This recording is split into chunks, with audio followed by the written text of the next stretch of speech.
High বন্ধুরা, আমি আটল বসাতে এসেছি। কাঠের আটল খালের ধারে বসে আছি। এখন দেখাই এই আটলগুলো বসাবো। এই হাই বন্ধুরা, আটল সব বসিয়ে দিচ্ছি। এবার বাড়ির দিকে চললে কালকে সকালে ফের ছাড়তে আসবো। দেখি কতটা চিংড়ি পড়বে। বন্ধুরা এবার বাড়ির দিকে চলে যাচ্ছি। হাই বন্ধুরা, দেখেন ভাঙা আটল থেকে মাছ ধরে এনেছি, চিংড়ি মাছ। এতে ঢাকা দেওয়া আছে।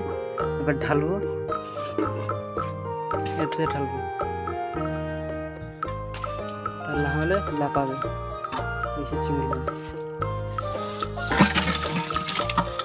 ঢেলে দিচ্ছি, দেখে না কত চিংড়ি মাছ।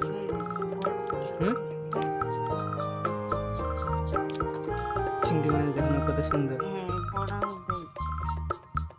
বন্ধুরা এই ভিডিও ভালো লাগলে লাইক শেয়ার সাবস্ক্রাইব করো।